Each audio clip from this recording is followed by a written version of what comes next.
Party, Rashtrawadi आणि शिंदे साहेबांची शिवसेना या तीनही पक्षाला आपला भाऊ असो, मामा असो, काका असो, कोणी असो याला विरोध करायचं, याला पाठिंबा द्यायचं नाही आणि याला पाडायचं, ही वास्तविकता आपल्या मनामध्ये जिद्द असायला हवी. खरोखर निलेश साहेबांचं जेवढं कौतुक करावं तेवढं खूप म्हणजे कमी आहे.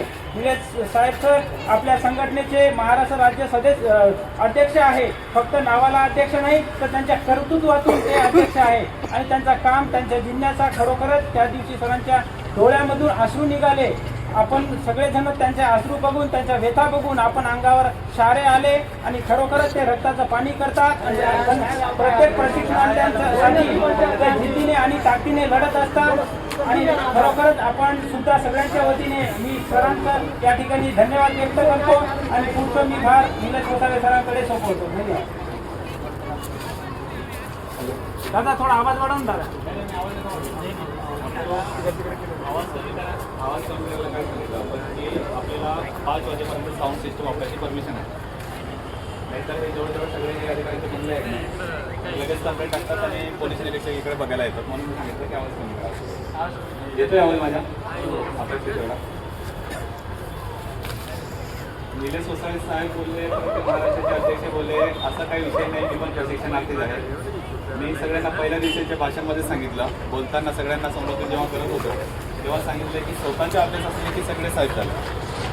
अभ्यासच कामाला येणार आहे. आपल्याला संख्या जरी असलं, सगळ्या गोष्टी जरी असली की नेहमी कसं मी हे बोलले त्याप्रमाणे संख्याबळाचे नियोजन असेल की आम्ही 6 तालुक्याचे प्रतिनिधी म्हणून आम्ही संख्याबळाचे नियोजन करतो, तो वेगळा विषय समजा. आता आज दिवसभर आपण ज्या गोष्टीची वाट बघत होतो की आपण आपल्या उपोषणाची दखल घ्यायला पाहिजे का असं करून, मग उपोषणाची जी दखल होती ती आपण शासकीय नियमानुसार आपण पत्रव्यवहार योग्य त्या ठिकाणी केला आहे, काय अडचण नाही. इथल्या जे कलेक्टर साहेबांनी जे पत्र पाठवलं होतं संबंधित डिपार्टमेंटला, आपण कौशल्य डिपार्टमेंट म्हणा की मंत्रालय सचिवालय म्हणा, त्यासाठी आपण 2 व्यक्ती पाठवले होते. ऋषिकेश पवार सर रायगडचे जिल्हाध्यक्ष आणि पवन वडसर ते अकोल्याचे जिल्हाध्यक्ष म्हणून काम करतात. त्यांना आपण तिथे पाठवले. ते संबंधित डिपार्टमेंटला जाऊन तुम्ही ते पत्र द्या, जे इथले जे नाशिकचे जे आंदोलन उपोषण चालू आहे त्याची दखल घेणे, यासाठी आपण पत्रव्यवहार केला. तर ती आजची कॅबिनेट होती. मग आज आणि उद्या 2 दिवसाच्या कॅबिनेटच्या काळामध्ये आपला विषय, महत्त्वाचा विषय हा घ्यायला पाहिजे. यासाठी तुम्ही किती प्रयत्न करायला पाहिजे या पद्धतीने मी आपण त्यांना पाठवलं. एखादा मंत्री भेटला तरी चालेल, पण आपला मुद्दा तिथे कॅबिनेटमध्ये घ्यायला पाहिजे. कॅबिनेट मिटिंग होत असताना संबंधित डिपार्टमेंटचे जे अधिकारी मेन राहतात ते असतात आणि फक्त कॅबिनेट मंत्री असतात, त्याच्यामध्ये आमदार पण राहत नाही. मग जो कॅबिनेटचा जो निर्णय असतो तो निर्णय आपल्याला आतापर्यंत म्हणजे क्लिअरपणे त्यांनी अजून सुचवला नाही, एक सांगायची गोष्ट. मग त्यांच्यासोबत मी बोललो, अख्खा दिवस बोलल्यानंतर त्यांनी जवळपास 1 मंत्र्याची अपेक्षित विषय आपला एक तरी मंत्री तिथं विषय काढायला पाहिजे असं करून आपण त्यांना पाठवलं होतं. जवळपास 7 मंत्र्यांनी विषय काढला आपला कॅबिनेटला, एक नाही 7 मंत्री. मग 7 मंत्र्यांचे विषय काढून टाकला आणि शिंदे साहेबांना पण आपण जे व्हिडिओ आता सध्या बघितले असणार, ठाकूरकर साहेब शिंदे साहेबांना भेटा की आमच्या विषय काका असं करून. मग गोगाले साहेबांसोबत ऋषिकेश पवार यांची रात्रीची मिटिंग होते, जवळपास 2 मंत्र्यांसोबत मिटिंग झाली. तर तुम्ही आम्ही निश्चित आमच्या विषयी तुम्ही घ्या असं करून. नाशिक येथे आवश्यक असलेल्या गरजू असलेले प्रशिक्षणार्थी हे नाशिक आंदोलनाला उपस्थित आहेत. हे प्रशिक्षण किती महत्त्वाचे हे त्यांनी पटवून दिलं. गोगाले साहेबांना हे जे गोगाले साहेब म्हणजे हे यांच्याकडे हार भूमिक आणि फल उत्पादन आणि रोजगार हमी मंत्री 3 मंत्रीपद आहे. या मंत्र्यांना व्यवस्थित भेटून त्यांनी तो विषय देखील क्लिअर केला आणि तो विषय क्लिअर केला. दिवसभर निघून गेला. तर आजच्या घडीमध्ये नेमकं कॅबिनेटमध्ये काय क्लिअर झालं, मग त्याच्यानंतर ते गोष्टी क्लिअर करा असं करून मी त्यांना विचारलं. तर ते बोलले की उद्या आम्ही हे प्रयत्न करत आहे की ही गोष्ट आज काय घडलं, काय नाही झालं, निगेटिव्ह असेल की पॉझिटिव्ह असेल की पुढची काही दिशा असेल, जे आंदोलन आहे त्याची दखल घेतली गेली की नाही, की या आंदोलनावर शासनाने काय निर्णय घेतला, या सगळ्या गोष्टीसाठी मी सांगून देईल किंवा ऋषिकेश पवार सांगेल किंवा बालाजी पाटील साहेब सांगेल किंवा निलेश कोसाळे साहेब सांगेल, अशातली भूमिका नाही. उद्या एक कॅबिनेट मंत्री इथे यावं, जे आमची जो कॅबिनेटचा जो विषय आम्ही ठरवला होता, आमचं जो आंदोलन जे चालू होतं वास्तविक स्थितीमध्ये, तर त्या आंदोलनाची कॅबिनेटमध्ये नेमकी काय चर्चा झाली प्रॉपर, कारण की त्या मीटिंगमध्ये तुम्ही उपस्थित होता. तर आपण त्यांना या गोष्टीसाठी आतापर्यंत थांबवले की उद्या इथं कॅबिनेट यायला पाहिजे. मंत्री कोणता पण, आपण कोणत्याही कार्यकर्त्याच्या हाताने किंवा एखाद्याच्या आमदार खासदाराच्या हाताने उपोषण न सोडता आपण कॅबिनेटच्या हाताने उपोषण थांबवावं किंवा त्या कॅबिनेटच्या अपेक्षित उत्तर असेल, योग्य ते उत्तर असेल तेव्हा उपोषण थांबवावं. या सगळ्या गोष्टी आपण उद्याच्या निर्णयाला जाणार आहे.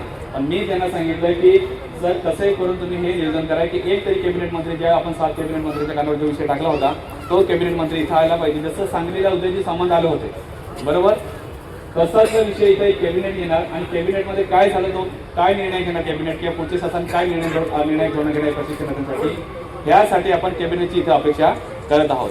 तर ऋषिकेश पवार सर मला बोलले की 100% प्रयत्न करत आहेत, नाही करता 1 वाजेल की आज आपण एक कॅबिनेटला आणण्याचा प्रयत्न करणार आहे आणि 100% त्याची उपस्थित देखील राहील. आपल्या शब्दाला त्यांनी असं स्पष्टतेने सांगितले की 1 वाजेपर्यंत कॅबिनेट इथं पोहोचवतो आम्ही, ज्या शिष्टमंडळ पात्र त्याच्या बरोबर. नाही आले तो वेगळा विषय, पण 100% येणार असं त्यांनी आश्वासन आपल्याला दिलेलं आहे. आणि ते 7 कॅबिनेट मंत्री आपण ठराविक नाव सांगता येणार नाही, त्या 7 कॅबिनेटमधून एक कॅबिनेट इथं यायची आपण हे करत आहे. त्याच्यानंतर आजची आपल्या ज्या आंदोलनाची पूर्ण दखल घेतली की नाही किंवा शिष्टमंडळ काय करता झाली ते कॅबिनेट मंत्र्यांच्या तोंडातून आपण ऐकणार. हा महत्त्वाचा विषय आहे. यासाठी उद्यापर्यंत या उपोषणधारकांना पहिले विचारलं, तुम्हाला काही विचारायची गरज नाही कारण की तुम्ही 2 टाइम जेवण करतात. त्यांना पहिले विचारलं की उद्यापर्यंत 1 वाजेपर्यंत तुम्ही या गोष्टीसाठी आम्ही हा विषय टाकला तर या गोष्टीसाठी तुम्ही थांबणार का. तर आपले दीपक सर म्हणा की जे आपले जे उपोषणार्थी आहेत यांना सगळ्यांना विचारलं, ते दवाखान्यात आहे त्यांना देखील विचारलं, तर ते बोलले की हो सर उद्याचे दिवस आम्ही थांबतो. मग त्याच्यानंतर जे साहेब निर्णय घेतील किंवा जे प्रशिक्षणाचे निर्णय घेतील किंवा जे उपोषणधारक निर्णय घेतील किंवा आपले जे प्रतिनिधी आहेत जो निर्णय घेतील तो निर्णय, पण उद्यापर्यंत कॅबिनेटची वाट बघायची असा निर्णय त्यांना विचारून आपण घेतलेला आहे. तर त्या या निर्णयाला तुमचं समर्थन आहे का? काय अडचण आहे ना? मग ठीक आहे, आपण उद्यापर्यंतचे 1 वाजेपर्यंतची वाट बघूया. कॅबिनेट आलं तर त्यांच्या अधिकृत काय घडलं आहे ते दिवसभरामध्ये पूर्ण माहिती घेऊया. नक्कीच जर कॅबिनेट समोर आलं तर आपल्या व्यथा आपण सगळ्यांनी सांगायचा प्रयत्न करा. असं तर नाही कॅबिनेट इथं आलं म्हणजे पूर्ण वेळ काढून येतात ते, बरोबर की नाही. तर किती आवश्यक जॉब आहे तर नक्की तुम्ही या आमच्या रोजगाराला, आमच्या या प्रशिक्षणार्थ्यांना कायमस्वरूपीचा रोजगार द्या. असं तरी संकल्पना आहे का मुख्य ते कॅबिनेटला आपण त्याच्या कामी मांडू. परत ते शिष्टमंडळाचं परत कॅबिनेट आल्यानंतर जिथं उदयजी सामंत यांनी सांगली इथं येऊन आम्हाला सांगितलं होतं की तुमच्या शिष्टमंडळाची बैठक लावतो, पण मंत्री सुद्धा बैठक लागली नाही, हेही लक्षात असू द्यायचं. मागच्या वेळेस आम्ही उदयजी सामंत आले होते, त्यांनी आम्ही बैठक करत होतो बोलले, आतापर्यंत शिष्टमंडळाची बैठक झाली नाही. तसंही उद्या जर कोणी कॅबिनेट आलं तर त्यालाही तुम्ही आपण सगळ्यांनी सांगायचं की फसवता कामा नये. आमच्या शिष्टमंडळाची 10 लोक असेल की 36 जिल्ह्याचे 36 पदाधिकारी असेल तर या लोकांसोबत मंत्रिमंडळाची बैठक झाली पाहिजे. संबंधित डिपार्टमेंटचे जे अधिकारी आहेत ते देखील तिथे उपस्थित पाहिजे आणि प्रशिक्षणाचा जो न्याय पाहिजे आहे प्रशिक्षणार्थ्यांच्या रोजगारासाठी तर त्या गोष्टीसाठी निर्णायक बैठक व्हायला पाहिजे. यासाठी आपण त्यांना आवाहन करू. जो निर्णय इथं देतील त्यानुसार आपण ते पुढची दिशा ठरवू. या सगळ्या गोष्टी आज दिवसभरात घडल्या आहे.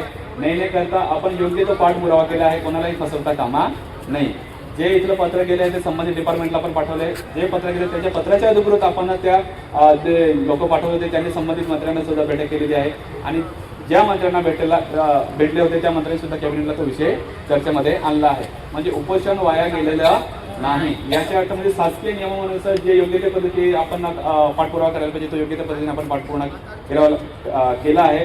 नाशिक आंदोलनाची दखल झाली आहे हे महत्त्वाचे विषय आहे. प्रत्येक आंदोलन कुठेही हो त्याची शासनाने दखल घेतली पाहिजे. म्हणजे राज्यमंत्रीचे कोणी कॅबिनेट आलं तर 100% दखल झाली असा विषय झाला.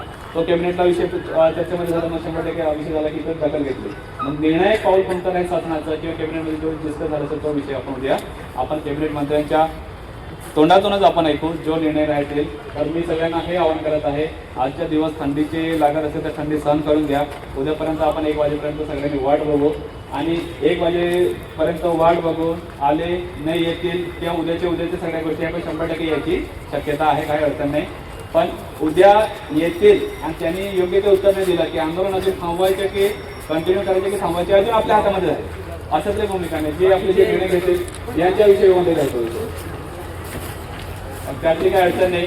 ही माहिती तुमच्यापर्यंत पोहोचायची होती. मग उद्यापर्यंत 1 वाजेपर्यंत थांबायला काय अडचण नाही ना? ठीक आहे. सगळ्यांचं जेवण झालं सगळ्यांचं?